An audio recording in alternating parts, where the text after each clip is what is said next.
عید کا معنی ہوتا ہے خوشی۔ عید کا معنی کیا ہوتا ہے؟ خوشی۔ میلاد کا معنی کیا ہے؟ وہ جگہ یا وہ زمانہ جس میں آپ صلی اللہ علیہ وآلہ وسلم پیدا ہوئے۔ آپ صلی اللہ علیہ وآلہ وسلم مکہ المکرمہ میں شیب بنی ہاشم میں عبداللہ بن عبد المطلب کے گھر میں پیدا ہوئے۔ یہ وہ جگہ تھی جہاں آپ صلی اللہ علیہ وسلم پیدا ہوئے، اور وہ زمانہ جس میں آپ صلی اللہ علیہ وآلہ وسلم پیدا ہوئے وہ 20 یا 22 اپریل 571 عیسوی میں آپ صلی اللہ علیہ وسلم پیدا ہوئے۔ ربیع الاول کے مہینے میں پیر کے دن صبح کے وقت سورج نکلنے کا ٹائم تھا، اس وقت آپ صلی اللہ علیہ وآلہ وسلم پیدا ہوئے۔ کون سا دن تھا وہ؟ مہینہ تو ربیع الاول کا تھا اور وہ دن پیر کا تھا، لیکن وہ تاریخ کون سی ہے اس میں شدید اختلاف ہے۔ کچھ کہتے ہیں 2 اب ربیع الاول تھا، کوئی کہتے ہیں 9، کوئی کہتے ہیں 8، کوئی کہتے ہیں 12، کوئی کہتے ہیں 16، یعنی شدید ایک اختلاف ہے۔ اور زیادہ تر مورخین جو ہے وہ گئے ہیں کہ 12 ربیع الاول کو پیدا ہوئی، لیکن یہ 12 ربیع الاول کو پیدا ہونا کسی صحیح حدیث، کسی سند سے، صحیح تاریخ سے ثابت نہیں ہے۔ اور جو صحیح بات ہے کہ قریب صحیح ہم کہہ سکتے ہیں وہ یہ ہے کہ آپ صلی اللہ علیہ وسلم 9 ربیع الاول کو پیدا ہوئے۔ اس کی وجہ یہ ہے کہ قاضی محمد سلیمان منصور پوری نے رحمت للعالمین جو کی کتاب ہے، اس میں انہوں نے یہ ساری کی ساری تاریخی روایات کو جمع کیا، ایک لمبی چوڑی بحث کی ہے۔ بحث کرنے کے بعد جس بات کو انہوں نے راجح قرار دیا ہے وہ یہ ہے کہ آپ صلی اللہ علیہ وآلہ وسلم 9 ربیع الاول کو پیدا ہوئے۔ اور اسی طرح مصر کے ماہر فلکیات محمد پاشا نے 9 ربیع الاول کو ہی راجح قرار دیا ہے، اور وہ یہ بتاتے ہیں کہ 12 ربیع الاول پیر کا دن بنتا ہی نہیں۔ اگر 12 ربیع الاول کو ہم کہیں پیدا ہوئے تو اس دن وہ پیر کا دن بنتا ہی نہیں ہے، بلکہ پیر کا دن 9 ربیع الاول کا بنتا ہے۔ تو اس بنیاد پر انہوں نے تحقیق کے بعد یہی بات راجح قرار دی ہے کہ 9 ربیع الاول کو پیدا ہوئے۔ 100% کوئی حدیث، کوئی بات ثابت نہیں ہے کہ آپ صلی اللہ علیہ وسلم کس دن کو پیدا ہوئے، اختلاف ہے۔ جو زیادہ تر مورخین ہیں وہ 12 ربیع الاول کی طرف گئے ہیں، اور بے شمار دوسرے ان کے پاس مختلف تاریخ ہیں، کوئی 8 کو، نہ کوئی کیا کہتے ہیں 16 کو، کوئی 10 کو، کوئی 2 کو، مختلف اقوال ہیں۔ جو محققین ہیں وہ اس طرف جاتے ہیں کہ 9 ربیع الاول کو پیدا ہوئے۔ تو بہرحال تو یہ معنی ہے کہ اس کا ربیع الاول کا، یعنی عید میلاد نہیں، یہ معنی ہے میلاد النبی صلی اللہ علیہ وسلم کا۔ یہ وہ جگہ یا وہ زمانہ جس میں آپ صلی اللہ علیہ وآلہ وسلم پیدا ہوئے، اور یہی معنی نبی صلی اللہ علیہ وسلم کے زمانے میں مراد لیا جاتا تھا، اور یہی معنی صحابہ خلفائے راشدین کے زمانے میں، تابعین کے، تبع تابعین کے زمانے میں مراد لیا جاتا تھا۔ پھر اس کے بعد دولت فاطمیہ آئی، جو 362 ہجری میں مصر میں قائم ہوئی تھی، اور 567 ہجری میں یہ ختم ہو گئی۔ یہ تقریباً 2 صدیاں یہ رہی ہے۔ تو جس طرح یہ کہا جاتا ہے کہ دنیا میں کہیں بھی برائی ہو، جب آپ اس کے پیچھے جائیں دیکھتے جائیں تو اس برائی کے پیچھے جو اس برائی کو چلا رہا ہے وہ یہودی ہوں گے، کوئی نہ کوئی یہودی ہوگا اس برائی کو چلا رہے۔ دنیا میں جتنی برائیاں ہیں یہ ایک لوگوں کی تحقیق ہے۔ اسی طرح یہ بھی تحقیق ہے کہ مسلمانوں کے پاس جتنی بھی یہ بدعات ہیں، خرافات ہیں، آپ اس کے پیچھے جائیں تو وہ دولت فاطمیہ میں آپ کو مل جائے گی۔ ان کے جو بڑے تھے سر خیل، جو اپنے آپ کو لوگوں کو کہتے تھے سجدے کرو، اپنے آپ کو الہ کہتے تھے، الوہیت کا دعویٰ کرتے تھے، اور انہی کے کرامتہ تھے جس نے بیت اللہ کے پر حملہ کیا، حجاج کو قتل کیا، حجر اسود کو نکال کر اپنے علاقے میں لے کر آئے، 22 سال وہاں رہا حجر اسود، پھر وہ واپس گیا۔ تو ان کی ایک خرافات لمبی ہے، ایک لمبا چوڑا حساب کتاب ہے۔ تو بہرحال عید میلاد النبی یہ بناتے تھے دولت فاطمیہ والے، یہ کہ عید میلاد النبی صلی اللہ علیہ وآلہ وسلم، اور ایک عید علی، اور ایک عید فاطمہ، ایک عید حسن، اور ایک عید حسین، اور ایک عید وہ جو اس وقت کا بادشاہ ہوتا تھا اس کی عید مناتے تھے۔ تو سال میں یہ 6 عیدیں مناتے تھے۔ تو یہ بدعات، یہ خرافات دولت فاطمیہ میں چلتی تھی، اور پھر یہ چلتی رہی یہاں تک کہ دولت فاطمیہ کو صلاح الدین ایوبی نے ختم کر دیا، تو یہ سلسلہ بھی ختم ہوا، جان چھوٹی۔ لیکن پھر کیسا کہ 7ویں صدی کے شروع میں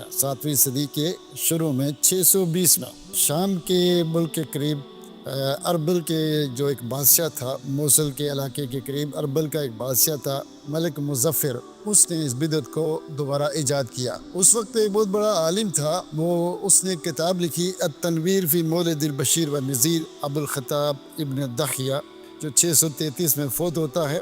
اس میں اس نے بہت کچھ لکھا کہ عید میلاد النبی بنانی چاہیے، یہ وہ۔ چونکہ ملک مظفر نے اس کو کہا تھا، تو یہ کتاب لکھنے کے بعد اس نے اس کو جا کر پیش کی اور اس نے اس کو 1000 اشرفیاں دے دی۔ اس نے 1000 اشرفیاں دے دی اور وہ لے کر خوش ہو کے چلا گیا۔ اور یہ جو ملک مظفر تھا، یہ کون تھا؟ جلال الدین صاحب الجلالین جو ہیں، وہ اپنی کتاب حابی میں لکھتے ہیں کہ یہ ملک مظفر یہ تھا کہ اس نے ایک دفعہ بہت بڑی محفل سجائی۔ اس کے اندر اس ملک مظفر نے 5 سے 5000 مرغیاں کاٹی، 1000 بکریاں اور 100 غالباً گائے اور 1,00,000 مکھن کی پلیٹیں ایک سجائیں۔ پھر اس میں ایک بہت بڑی محفل ہوئی، موسیقی ہوتی رہی، قوالیاں ہوتے رہے، سب کچھ ہوتا رہا۔ پھر اس کے بعد ڈانس پارٹی چلی، پھر ناچنے شروع ہو گئے، پھر ملک مظفر خود بھی ناچنا شروع ہو گیا۔ تو یہ لوگ جو تھے، ان کے انداز کچھ اس طرح کے تھے۔ یہ جرح و تعدیل کی کتابیں اٹھائیں تو اس کے اندر یہ مختلف علماء کے اقوال ہمیں ملتے ہیں، ائمۃ الجرح و تعدیل وہ کہتے ہیں، اور خاص کر کے ابن حجر عسقلانی کہتے ہیں لسان المیزان کے اندر کہ رأیت الناس مجتمعین علی کذبہ و وضعہ، کہ لوگ اس بات پر جمع تھے کہ یہ ملک مظفر یہ کیا کرتا تھا، یہ جھوٹ بولتا تھا، جھوٹی باتیں کرتا تھا، یہ کذاب اور دجال تھا، اس میں کوئی شک نہیں تھا۔ تاج الدین فاقیہ نے لکھتے ہیں، اپنے ایک رسالہ لکھا، رسالۃ المولود، اس میں لکھا انہوں نے، وہ کہتے ہیں کہ اخدسہ البتالون والکذابون والدجالون، کہ اس کو جھوٹے لوگوں نے، دجال لوگوں نے اور باطل لوگوں نے اس بدعت کو ایجاد کیا۔ کھانے پینے کے دھندے تھے، اس طرح سے کرتے تھے۔ اور اس کے بارے میں وہ لکھتے ہیں میزان الاعتدال کے اندر، جسے ابن دخیہ کلبی کے بارے میں، کانا ید الاشیاء لا حقیقت لہا، یہ کیسی باتیں کرتا تھا جس کی کوئی حقیقت نہیں ہوتی تھی، کہ فاطمہ کی روح جو نا میری بیوی کے اندر آ گئی، علی کی روح میرے اندر آ گئی، اوٹ فوٹ باتیں، الٹی سیدھی باتیں کرتا تھا۔ پھر آگے لکھنے کانا خبیث اللسان احمق شدید الکبر، یہ بڑا خبیث اللسان تھا، احمق بیوقوف تھا، شدید الکبر بہت متکبر تھا، قلیل النظر فی امور الدین، دین کے معاملے میں بہت کچھ نہیں آتا تھا، ایسا معمولی انسان تھا۔ لیکن اس نے یہ کتاب لکھی اور کتاب بڑی پھیلی۔ ملک مظفر نے، چونکہ بادشاہ تھا، بادشاہ جب کسی کو پھیلاتے ہیں تو خوب پھیلتے ہیں، اس طرح سے یہ بدعتیں دوبارہ لوگوں میں مشہور ہو گئی۔ تو اگر ہم اس چیز کو دیکھیں، آگے چلتی گئی، مختلف ملکوں میں پھیلتی گئی۔ 22 سے 7 یہ جولائی بنتا ہے، جولائی کو، یعنی کہ 7ویں مہینے کی 22 تاریخ 1964 کو کوستان ایک اخبار ہے جو پنجاب سے چھپتی ہے، اس کے اندر ایک بڑی خبر چھپی، ہیڈ لائن۔ وہ سب سے پہلی خبر یہ تھی کہ سب سے پہلے عید میلاد النبی جو ہے لاہور میں موچی دروازہ پر جو عید میلاد النبی کا جلسہ وہ منائی گئی، کب؟ 5/7/1933 میں، 5/7/1933 میں سب سے پہلے لاہور میں، یعنی پنجاب لاہور میں موچی دروازہ میں سب سے پہلے یہ جلسہ ہوا۔ اس سے پہلے کبھی پنجاب میں یہ جلسہ نہیں ہوا تھا۔ یعنی آہستہ آہستہ مختلف ملکوں میں پھیلتی رہی یہ کہانی، چلتی رہی، آگے بات پھیلتی رہی۔ تو تاریخی روایت سے جیسے میں نے آپ کو بتایا کہ اختلاف ہے کہ آپ صلی اللہ علیہ وسلم کیا پیدا ہوئے، کوئی 12 کو بتلا رہا ہے، کوئی 9 کو، کوئی 8 کو، کوئی 2 کو، کوئی 16 کو، اختلاف نہیں۔ اور آج تک کسی صحیح سند سے، چاہے تاریخی ہے کوئی جو بھی روایت ہیں، کسی بھی صحیح تاریخ سے آج تک یہ ثابت نہیں ہو سکا ہے کہ اللہ کے رسول صلی اللہ علیہ وسلم کب پیدا ہوئے۔ حتیٰ کہ تاریخ وفات میں بھی اختلاف ہے۔ اور اللہ رب العزت نے جتنے انبیاء پیدا ہوئے، جتنے رسول آئے ہیں، کسی کی بھی تاریخ و پیدائش کو اور وفات کو اس کو مین مرکز نہیں بنایا، کسی کا نہیں پتا، چونکہ اللہ کے ہاں یہ کوئی موضوع ہی نہیں تھا کہ فلاں نبی کب پیدا ہوا، کب فوت ہوا، اس کے مرنے پہ برسی بنائے، پیدا ہونے پہ برسی بنائے، یہ موضوع ہی نہیں تھا، ورنہ قرآن کی حروف اللہ تعالیٰ اس کو بنا دیتا، نبی صلی اللہ علیہ وسلم اس کو خود بتاتے، لیکن اسلام نے اس کا کوئی تصور بھی نہیں کیا، کسی زمانے میں موضوع ہی نہیں تھا۔ اور اگر اللہ کے رسول صلی اللہ علیہ وسلم سے پوچھا گیا، آپ پیر کو روزہ رکھتے تھے، آپ صلی اللہ علیہ وسلم نے کہا کہ یہ وہ پیر کا دن وہ ہے کہ ولدت فیہ و بعثت فیہ، اور کما قال اللہ صلی اللہ علیہ وسلم کہ مجھے اس دن اللہ نے پیدا کیا اور اس دن مجھے اللہ نے رسول بنا کر بھیجا۔